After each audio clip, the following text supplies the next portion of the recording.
Hi guys! I did a blowout on my hair this morning, and every time I do a blowout, I get to the crown of my head and I instantly regret it. I'm like, my arms are tired, I'm getting impatient, but when it comes to a blowout, you have to fully dry your hair. I don't know if anybody's told you this before or if you guys just knew this, but somebody told me that you can compare it to when you take your clothes out of the dryer and they're hot and you can't feel that they're still wet. It's the same with your hair. When your hair is hot, you can't feel that it's still wet. They said, if you think that your hair is dry, do a couple more passes just in case. And so I try to do that, but I still end up not fully drying the top because I'm so impatient. And then I passed it through with a straightener afterwards, just on some pieces that were still a little bit frizzy. Yeah, and I just recently got a haircut too.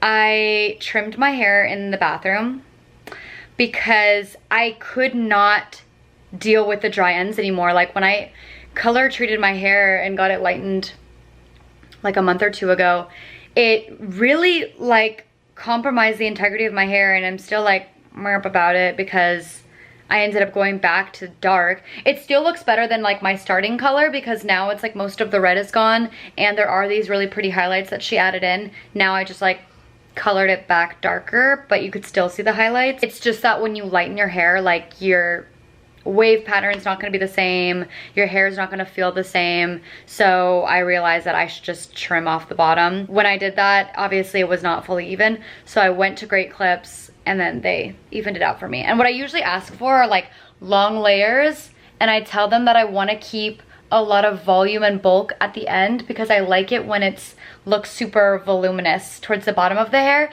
especially when it grows out, because I feel like naturally as you're growing your hair out, it, you know, breakage happens. So if I started off already looking super piecey and like stringy at the bottom, as it slowly breaks, you know, it looks even worse. I ask for like a lot of volume towards the end, and then I like to get it straight across, like a pretty straight cut, rounds it on the corners, and then I do like long face framing. I do like getting salon haircuts because they hit different, but I don't have salon haircut money right now. I wanted to make, I don't know if this is gonna end up being a vlog or more of like a transitioning from summer to fall. We still have another month of summer left, but there are some things that I want to do to prepare for fall, and I love transitional periods. So there's some clothes that I need to drop off at the secondhand store that I always go to and see if I get any money for it, find some new pieces. And then I also, tomorrow I'm gonna go to LA and go to, I don't know if it's Scent Bar or Scent Room, and just try out some really fun fragrance houses. And I just recently finished my Young Rose by Byredo perfume. That one is like a peppery, there's like Szechuan pepper in it, but it's like a rose, it's floral, it's fresh, it's empty now. So I kind of want to get a perfume to replace that. I'm looking for more of like a spicy, so I guess in that way it was similar, like a spicy, better suited for fall, winter. That one, Young Rose, was definitely like a spring, summer. So, but I don't want to go ahead and buy another spring, summer fragrance when we're about to enter fall. Like I think it just makes more sense to buy a fall, winter fragrance now. One that I really liked was Byredo's, I don't know if it was Mixed Emotions or Eyes Closed, I think it was Eyes Closed. And it was super like clovey, from what I remember, like spicy, almost cinnamon. I really liked it, but at the time that I smelt it, it was like middle of summer or like end of spring, and it didn't make any sense to buy it. So I think that now I finished the other perfume, it's time to replace it with something suited for this coming season. I may or may not find something tomorrow. I'm not gonna like buy something just to buy something. I'm trying to be very frugal with my money and mindful with what I spend my money on. I'm gonna just chill a little bit. Adrian's in Mexico right now, he comes back tomorrow, so I've been trying to keep the house clean, just have some me time. And then I'm gonna go to my parents' house in an hour to have lunch with them. I have like some shoes, so I don't have super glue, but they have like that strong super glue. I'm gonna bring all my heels that need to be repaired. Yeah, that's my Sunday. We'll tap in with you guys possibly tomorrow. Good morning, guys. It is Monday morning. I'm making my little creatine pre-workout. I slept pretty good last night. I did sleep on the couch, and I slept on the couch because I was home alone, and it freaks me out to sleep on my bed and in my head imagine somebody walking into the room. like an intruder. But when I sleep on the couch, I don't really get that same scary vibe. So I literally slept on the couch. I slept on the couch, I left the lamp light on and weirdly my bedroom light, which I'm not even looking. I can't even see my bedroom from the couch. Today we're hitting shoulders and triceps. I also like woke up late. I feel out of it, you guys. Adrian comes back home today around, I think like 8-ish.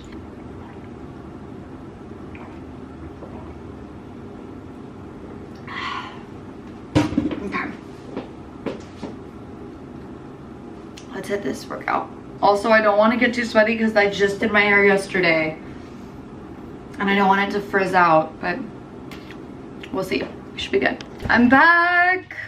You guys, that was an insane workout. I like consistently, shoulders and triceps hits, like consistently. When I hit legs, sometimes I'm just like not feeling it. I'm not in the vibe. I'm sandbagging myself, which is when you don't go as hard as you could be going, like you go easy on yourself. I just don't like it. I don't like the pain. I don't like the burn of hitting legs. Back and biceps I like. I think I'm just like really into upper body right now. And also because when I first started working out, like I just really wanted like a big juicy booty. Now I want big juicy arms.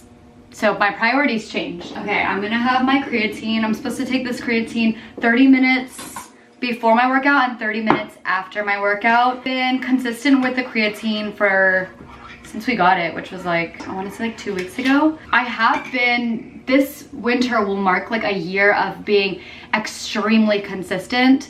I fell for the propaganda last year, and this is good propaganda to fall for. I fell for the propaganda of winter arc, which I don't know who started that, if it was like high school boys or what, but it's when you essentially lock in. You lock in for your summer body of the coming year. I had been going to the gym a few times a week, but I wasn't consistent. I didn't have a set amount of days that I go. I wasn't tracking my workouts. I wasn't really prioritizing eating enough to see results with what I'm doing in the gym. And then the winter arc came and I was like, let me just lock in really quick and see what happens. And literally by summer of 2025, I noticed all these differences in how I look, how I feel. Also, winter time, or like the very, very end of last year is when I stopped drinking. So it was literally just everything kind of fell into place. I don't know if I've mentioned it to you guys or who I've talked to about this. I've kind of mentioned it to my friends, but December of this year will mark a year of sobriety. And I've been reevaluating my relationship with alcohol and my why, essentially, of why I'm doing this in the first place, why I quit drinking, why I want to continue, why I don't possibly. And it's a lot to think about, it's a lot to reflect on. And one of the main reasons why I stopped drinking was that I was continuously making excuses for myself for not showing up physically in the gym because I would drink the day before. And I know it's really not good to work out after drinking. Like the day after, if you're not feeling 100%, you really shouldn't push your body because your body is trying to recover. So by default, I would just not go to the gym and it would happen like consecutive days. And I felt like, I don't want to throw it around, but I literally felt like a loser. Like I just felt like a loser. And that's how I personally felt about myself. And I feel like you're your hardest critic. I don't ever feel that way about other people, but I can be the hardest on myself. I didn't want to participate in it anymore. Still love to drink beer and love to experience the taste of a really complex cocktail, especially considering my husband works in mixology. So it's hard because I wanna be able to try his creations and, but I committed to what I was doing and I'm still committed to hitting at least a year so that I can say that I've done that. Knowing that I can follow through with what I said about waiting a year to drink alcohol, setting these like really key foundational blocks of self-discipline and self-control is going to set me up right for when I do start drinking again. I've been reflecting on what that would mean in my life to drink again, because the things that I didn't like about drinking was I didn't like not being sober, having full control of my actions and my thoughts. Already it's hard enough to control what you say and being mindful with your word and being impeccable with your word when you're sober. So it's so much harder when you drink. I've learned to really value and appreciate my self-control of being sober. So now going back into drinking, as of now, what I've decided is that I'll have a 1 drink tops limit. I'm going to put a limit on myself. Just like anything, boundaries are a form of self-love, and I'm setting those boundaries for myself. And I believe that I can achieve those boundaries based off of being able to have self-control for a year. I hope that makes sense. I feel like 2025 has been so transformative. Every year in its own way has been transformative, but 2025, I think, in terms of discipline, has been my most disciplined, transformed self. Hey, I showered, I got ready, I just put on a very comfortable outfit. I was at work the other day and one of my regulars was like, your face is so expressive, like we were watching you. And when you answer the phone, when you're talking to people, when you're watching things, like you have so much expression in your face. And they made a joke, like it's like dinner and a show. And I told them, I was like, yeah, you know what?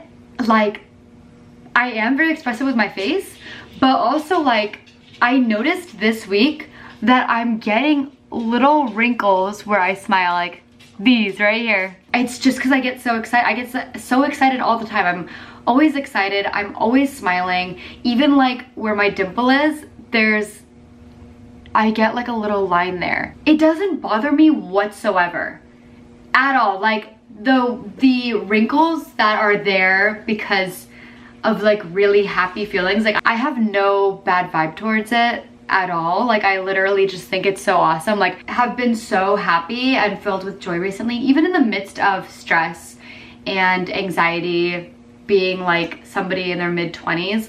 I don't know, I feel so grateful that I feel like that's something to be grateful for. Like, oh my gosh, that is just reflective of how happy I've been and how much I felt. Even like the laugh lines, oh my gosh, my laugh lines have been so prominent lately. Like I was so obsessed with like anti-aging and like looking younger than you are and blah, blah, blah, blah, blah. Even though I take care of my skin, I try to drink a lot of water, I try to keep up with the skincare routine, wear sunscreen every day. Like these are things that are naturally just going to occur and going to happen. Why would you fight an effect because of what happiness caused? I've always been expressive. I think I'm gonna leave a little bit early today to go pick up some coffee. I haven't had any like good coffee since Adrian left. I don't know, it just feels like, it just makes me sad to go without him.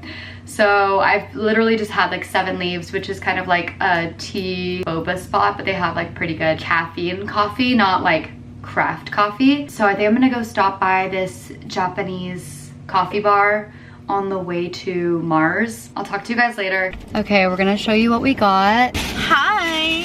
So, Cashmere, and it's like an almond scent. When she sprayed on the paper, I literally told her, I was like, I wanna just eat the paper. It's almond, is that milk? Yes. Oh, almond, milk, saffron, vanilla, bourbon. Oh, toffee, bourbon, sandalwood, white musk. It smells so good. This is what I got. Dude, that smells so perfect on her. So good. It smells like it belongs on her skin. Violet, birch, mint. See, mint. You do like mint. I do. The middle notes, a clean scent. Green notes, moss, cinnamon, and the base is cedar, vanilla, and incense. Sounds perfect. Both got a little 2 milliliter spray sample too. And now we're gonna get food. Bye bye. Oh my gosh, I just got home. And I think I freaking left the AC on the whole time I was gone. Frick. Dude, so took a shower, lotioned myself up, like did a little face mask, yada yada. And I sprayed the perfume, the new perfume I got, right? I'm spraying it on myself and I'm like, what is it about, like, why was I such a gourmand hater? Like, let's just be for real. I genuinely think that before there weren't any gourmands where I could really appreciate the artistry. After smelling this one today, like, I literally am so intoxicated by this fragrance. I sprayed it on myself, exited the room, and I was like, this smells like something so nostalgic to me. Like, what is it? What is it? And then it hit me. It smells like this. So I don't even know what grade I was, but it was like a culture day, and I think I had to do like make something Greek. Don't even ask. I don't know any details.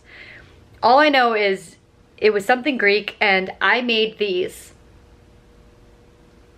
They're like, let me see how you pronounce it. In Greek, kurabiye desu. It's literally like really simple to make them, and they're really good. They're not super sweet, but when I had asked the associate working there, I think her name was Gracie. I asked her, I said, I kind of want to smell like a bakery. I kind of want to smell like something like fresh, warm baked, because fall's coming and I want to smell scrumptious. Originally, I had gone in there wanting something spicy and cinnamon and clove and cardamom. I did want a musk. I wanted something to be cozy, a blanket of coziness over all of these notes. It just smells so good. Like I just want to eat my arm. It got to a point, we were in there for a minute. Table full of little papers. They make it so easy. You walk in there, they ask you, what do you like to smell like? What do you like to smell? What notes do you like? You don't have to even know what you like, right? Because they're gonna tell you right now. I tell them something that I wear, but I want something similar. So then they, just off the dome, know the notes. The associates are working in tandem. Like there was the guy that was helping me, his name was Tom. And then this woman named Gracie. She's writing stuff down, spraying it. He's writing stuff down, spraying it. They're just handing it to me. What do you think about this? And so nonchalant, so welcoming. I literally feel like, I feel great because I don't feel pressured to buy anything. They're literally just educating me and guiding me, gently guiding me through like a smellscape experience. We're smelling things. Me and my friend Mars just going back and forth, handing each other the papers. We kind of have very similar tastes in scents. So certain things I was into, certain things she was into, we were swapping, we were switching. I wanted something with a little bit more warmth though, so I went with the one that I went with. But they guide you through the entire experience with ease. Got to a point where we were so nose blind, we would step outside for a little bit, smell the warmth of the sun and our clothes to just try to clear our noses, and then smell the fragrance again after it dried down a little bit, went back inside, switched what we kind of were looking for. It was like a take your time type of thing, and we did, and I'm so happy with what I left with.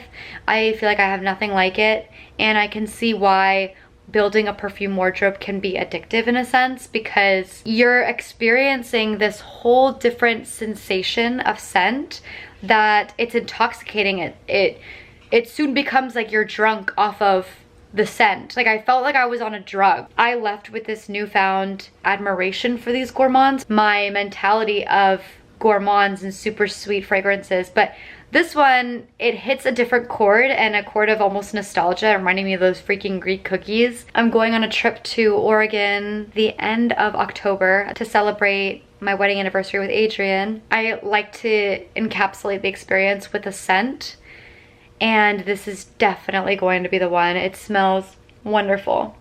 It gets to a point, you guys, where you start to think that you are the perfume. I am an almond cookie. I'm an almond cookie. I'm so intoxicated by this perfume. Oh my gosh, everyone always tells me I'm dramatic. I think I get it now. I feel like a cookie. I feel like this is 25. 25 big glasses. Teal pedicure. French nails. Almond cookie perfume. Fringe suede bag that I decided I'm gonna get that bag. I was gonna wait a long time, right? I was gonna wait maybe till winter. I had set a goal for myself, like a subscriber goal. I was like, when I reach X amount of subscribers, I'll get the bag. Then I thought to myself, you've been wanting this bag, Miss Girl. And if that bag goes out, it's gone. It's gonna piss you off. We're almost entering 5 months of wanting. 5 months of wanting, 5 months of desire. My mom's like, did you pray about it? I was like, shoot, did I pray about it? Good question, good question. I prayed that I would get it. And I know desire is literally the root of all evil. It really is the root of all evil. And the fact that I desire this bag does piss me off. But I love it. But I love him. No, the bag is definitely a her. And her name is Sasha. I already named her. Her name is gonna be Sasha. And I'm ready for her. I'm ready. I'm pregnant. I feel like I've been working hard. Oh, also, so I've been working hard, right? Because I've been working the office job, working the sushi restaurant. I wish my therapist was here so I could ask her Like, Irene, what do you think? I think she would say to get it.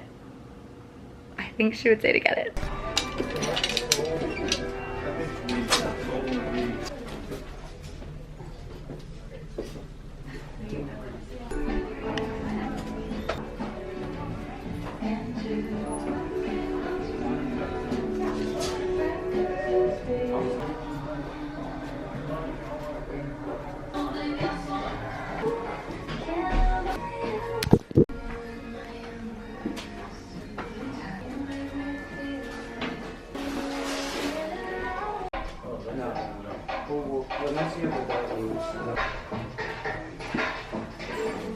Oh my gosh, it's so bright out here. This is a haul of what I got.